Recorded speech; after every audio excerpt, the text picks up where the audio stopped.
Hello everyone, welcome back to the next deck profile with me, Chocobilly. This week I'm going to be looking at a mostly mono ice deck called Hand Compression. If you know your Final Fantasy VIII, then you might get the reference. So yeah, it's a pretty standard mono ice kind of turbo discard style of deck, but with a few little twists and turns there. As you can see, the average CP cost is about 2-ish, and that's just to increase playability, to make things easier to cast, especially given that Ultimacia from Opus XVIII is a kind of big part of this deck. And so remember that she will affect the cards that you play as well as the cards that your opponent plays, so you want to be mindful of that, so don't run too many expensive cards. Aren't a huge amount of EX bursts or anything like that, but there are a decent amount of knights, which you would expect in mono ice, to be honest, because that's a lot of good cards now, utilizing Laswell, to be honest. But let's just go through the cards then, shall we? So I'll go through the forwards first, then monsters, summons, and then finally backups. So I'll start with lightning. It's mono ice, that's running a decent amount of discard. She's basically an auto include. She can do passive damage, she can gain haste, she's massive. Obviously she can cost you a decent amount if your opponent has a hand, but in this deck hopefully they shouldn't. Argath. You pay 2, you make your opponent discard. He's a nice little blocker, I guess. What more is there to say? Charlotte. Very important card because 1, she's a knight, but 2, she is a lightning rod, and be able to make it so that your key cards aren't dying, so things like Vice before he gets protection online, or Ultimacia is very important. And yeah, just be able to have her constantly there, not to mention the fact that she also protects Laswell, and Laswell you want to be there continually so you can play your knights to either free stuff out or your knights can attack, and you know Charlotte's kind of hard to kill anyway. But yeah, make it so Laswell can just kind of stick around. Talking of which, Laswell, obviously you can double and freeze a character when any knight enters the field, and then at the end of your turns, if Laswell is still on the field, and a knight has attacked, then you get to make your opponent discard, which is really, really nice when you combine it with something like Biblos or Vice, because it means every single time a knight attacks, you get to dull and freeze something, as well as making your opponent discard a card. Now, obviously, when you are playing up against a discard deck, you tend to empty your hand pretty quickly, but that's also fine, because that allows you to, or you as the player of mono ice, to then keep on rushing through attacks as well, provided your opponent doesn't have a means of casting summons and killing your stuff. But that's one of the reasons Ultimacy is in the deck, to kind of help mitigate that as well. Quistis. So when she enters the field, she chooses a forward, it gains plus 2000 power, and when this forward attacks your opponent, randomly discards 1 card. That's quite nice, because not only is it getting a power buff, but then your opponent randomly discards a card. They don't get to choose the card, which is important, because if you are whittling down your opponent's hand size and they only have a couple of cards in hand, making it so that they don't get to choose which one is going and they might lose that key card is pretty good. Physalis. Now I've got this and the 5-cost Physalis in the deck as well. There's a few different reasons, but ultimately, 1, she's a knight, which means she combos nicely with Laswell, but 2, her second ability isn't the worst if you are in a bit of a rut and you maybe haven't got the cards you're looking for or whatever. You discard a card, reveal top 2. Now remember, they are removed from the game, so if you don't cast them the turn you remove them, they're gone forever. And you also need to bear in mind that if you have Ultimacia on the field as you're casting them, you'll need to pay 1 additional, provided they're not backups. So the fact you're discarding a card and then Ultimacia is hiking up the cost by 1, you've paid 3 CP effectively to try and get this try and play this forward, or whatever card it is. If you want to play both cards, that's 4 CP you've lost, because 2 for each forward, or each card, sorry, with Ultimacia, and then the 2 you discarded with Physalis. So be mindful of that. But either way, being able to have Physalis become potentially an 8k knight, which can attack, hopefully, to make your opponent discard through Laswell is quite nice, and being able to find more options through her discard effect as well isn't the worst thing. Camden Orb. If I run mono ice, I always auto include this card. He can deal up to 10k when he enters our attacks, which is really, really good. Obviously to a dull forward. But also his S ability is really good as well. So it's an S and 2 ice. Choose one forward, deal 2000 damage for each ice character you control. So even if you don't have 5 backups, you can have 4 backups, and Camelot still going to deal 10k something. But the most important thing here is that it deals it to just a forward. They don't have to be dull. So being able to just 2 ice, S, kill the thing, do it 2 times if you want, because there are 3 in the deck. And Camlanor is a big reason why this deck actually managed to run, because something that Ice really does lack is offensive utility. Obviously you've got discard, which is kind of offensive utility, but not really. So being able to kill things that are actually on the field that might be putting up a bit of trouble, be able to get rid of them with something like Camlanor is important. Vice. Again, very, very important card in the deck. So being able to make your opponent discard a card and dull and freeze a character is just so good. You combine that with Biblos, you then get to make your opponent discard a card, or discard a card, and they dull and freeze a forward and a backup, or it could be 2 forwards if you wanted with Vice. Now, if Biblos attacks, obviously they make your opponent discard a card, dull and freeze 2 things. But if you use something like Quistis to make it so that Biblos gains this effect as well, your opponent would randomly discard a card and then also discard a card off of Biblos' effect, which are 2 separate instances of discarding, which means that that would trigger both Vice and Biblos twice. So you get to dull and freeze 2 characters and dull and freeze 2 forwards. That's not too bad. But yeah, obviously I run the Nero backup as well. So Vice, when he enters the field, you get to make your opponent discard a card. Nero's an EX burst, so you can search that Vice, which is important in the deck. And then yeah, dull and freezing any character on any discard is just supremely effective. You could even argue buffing this up to 3 Vice in the deck is worth it. Yeah, and then damage 5, he becomes untargetable anyway, and a 9k, which is really good. I have, in a game, played Nero turn 1 to get Vice, and then immediately played Vice. Going second, that's perfectly fine, because you made your opponent discard a card, and you've managed to dull and freeze one of their backups, provided, obviously, they did play a backup. They might have gone aggro and played a forward first, but then you get to dull and freeze that anyway. So, yeah, being able to just do that turn 1, and have that constant threat there of every time they discard a card, they're going to lose something. It's just so good. And yeah, just having that static effect there as well with something like Glasswell. Whenever a knight attacks, they discard a card at the end of the turn. That means Vice is freezing something at the end of the turn. Along Biblos, you also get to freeze a forward at the end of the turn. And then if you combine that with the Orphan, whenever you go to attack phase, you get to dull and freeze something and make your discard, and then at the end of the turn they discard. And yeah, there's loads of nice ways to be able to combo, just kind of passive discarding almost, to be able to just completely freeze out their board. Rune Fencer, probably the weakest forward in the deck, but still something I wanted to include because it's decent. Just entry, you get to dull and freeze something. In some ways, it's kind of like a worse Fissalis, because you pay 5 effectively for it to come into the field and freeze something, which is alright, I guess. But the fact that it can do it on attack as well is also nice. Again, you have to pay the 1, but it's not mandatory to pay the 1. You don't have to. So being able to just keep on paying that 1 to then dull and freeze something, really good. Ultimecia. So, really the crux behind the deck. The idea is that you can dull and freeze out all your opponent's backups, but then you also make it so that they've got no cards.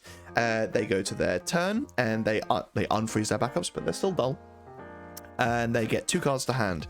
Unless either of those cards is a 1 CP card, they can't cast it. Now, obviously, it could be a 2 CP backup, but a 2 CP backup probably won't be of too much consequence. I mean, there are still the backups that can return themselves back to your hand and then do something on damage 5, so be mindful of that. But yeah, either they have to have a 2 CP backup or a 1 CP forward, otherwise they cannot play anything, because they don't have any backups and they've got 2 cards in hand, and ultimately it increases the cost of everything except for backups by 1.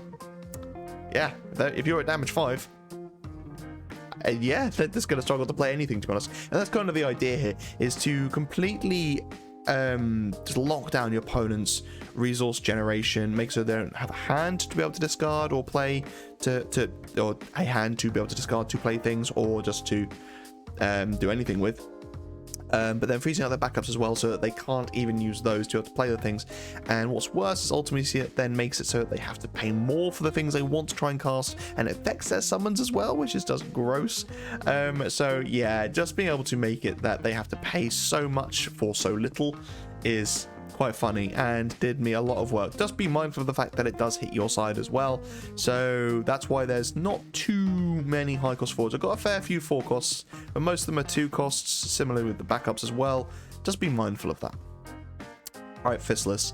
So I've got 3 Fistless in the deck, but only one of this particular Fistless. I prefer the other one to be played, but this one's got a fantastic entry and attack effect, similar to the Rune Fencer, but better because you get to draw a card and freeze something out potentially. But again, it's the S ability that I really care about, and that's why there's 3. So you get to deal 10k to something and your opponent discards a card. That's pretty good. You could probably switch it around and have 2 of this Fistless and only 1 of this one, but I wanted more Knights to utilize last one a bit better, so that's why. Orphan, again, just about triggering those Biblos and those Vice. Having Orphan there, go to attack phase, discard a card, dull something. Yeah, just really, really good. Theodore, really good card because he gains First Strike. And First Strike is important in Ice because you don't really have that bigger forwards. So make it so he can become a 9k that can have haste and First Strike is fantastic. But also just having that easy warp there to be like, I'm just going to make you empty your hand over the next couple of turns. And if they do that, that's perfectly fine because that means even if they go wide on their field, you can still lock them out with lots of dull and freeze effects that don't require discard. So, move on to the monsters. Biblos, everyone knows what he does. Discard a card, dull and freeze something.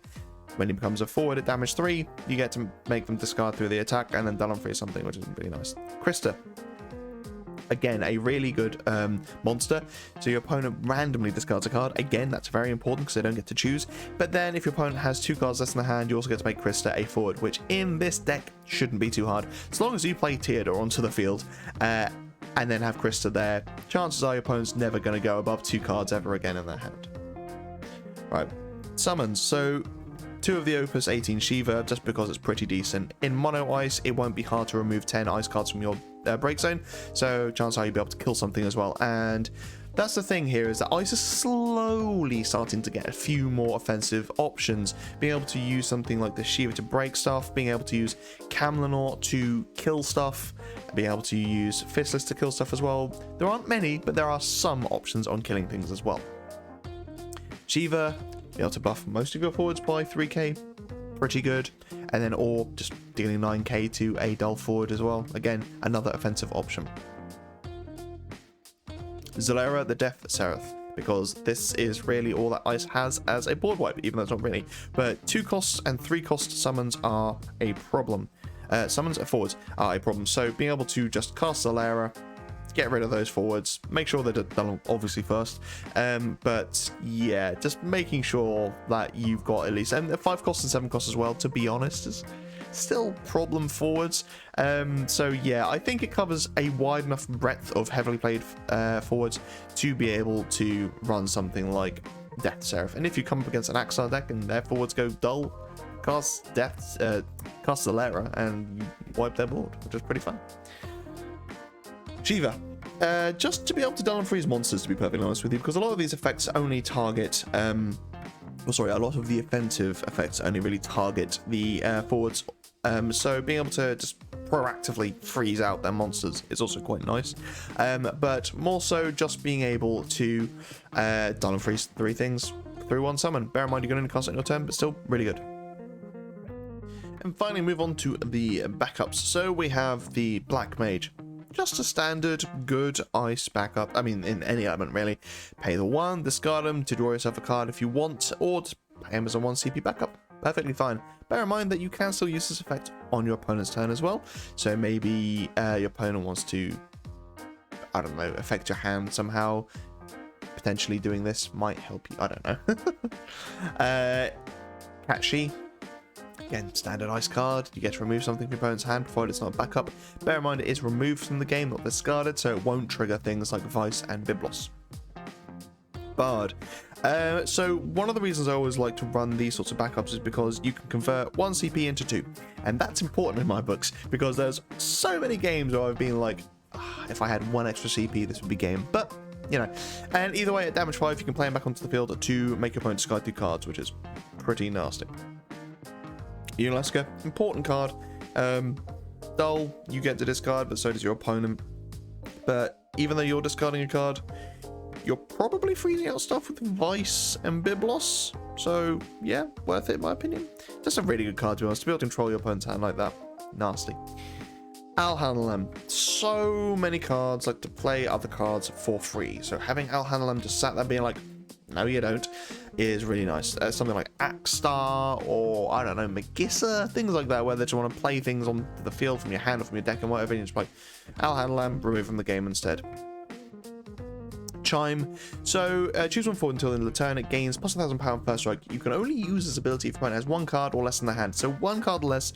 If it were 2 cards or less, then it might get played a bit more. But because it's 1 card less, it's not great. But in this deck, you should be alright, and it's something your opponent will probably forget about because it's not a heavily played card. So +1 and first strike in Ice is actually pretty significant, and it means that maybe you can make one of your Knights more threatening and can actually attack with them, then triggering Lastwell's effect, or just using it for something like Lightning, which can then become a really, really big blocker that can hopefully withstand a lot of attacks and summons. Kefka. Creme de la creme of Ice, in my opinion. Just a mono Ice deck, I always include this card, because being able to just dull one back up to dull and freeze our forward is so good. It's like this card, Kefka and Camlanor, are just such important cards in my book when you run a mono Ice deck, because Kefka allows you to control the pace of the game a little bit and allows you to just stop forwards in their tracks, and Camlanor kills them. So yeah, pretty good. Sellers, nice for that turn 2, potentially a decent EX, but yeah, your turn 2, maybe your opponent played 2, he's got 2 backups on the field, you play Sellers, you get to dull and freeze both those backups, set them back a couple of turns, not bad. Finally, Nero, kind of gone over this already, but yeah, it's an EX burst. I can search you a Vice, probably worth having 3 Vice rather than 2, but either way, turn 1 Nero into Vice, play Vice, your opponent's already on the back foot. And yeah, that is it. That is my hand compression deck. I'd say there are a few forwards that you could take out. Probably get rid of the Rune Fencer, maybe put in Agrias, the Ice Knight, because that allows you to kind of capitalize on things like Lastwell more. The one problem is that there, aside from Argoth, aren't any FFT characters that I can see. So maybe you then also throw in Duke Larg to have that ice buffer, which would be quite good anyway. So you could potentially get rid of Celes and just have Duke Larg as one of those. I don't know, maybe Chime. I'm not going to say Kefka because Kefka is very important. But yeah, if you're going to throw Agrias in there, then you probably want to making her big as well. And you also probably want a way of utilizing crystals, so maybe a few more Shivas to use those crystals. Something else I would probably switch out Rune Fencer for might be Gentiana. Gentiana's a really important card, and it might be, even though you're freezing out your opponent's forwards and backups, they might still have some really, really annoying passive effects. So having it so that passive effect is gone when they're dull is important, because yeah, your opponent's Porum might be dull, but still accruing the counters and still able to blank stuff and then eventually set it to 1k forward. That kind of sucks.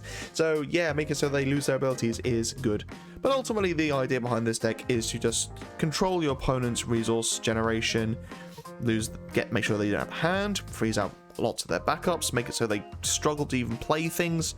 And yeah, but that's the best thing about this as well, is the fact that your opponent will try to like, let's say you froze out all the backups and then they've got 2 cards in hand, you've got Ultimacy down.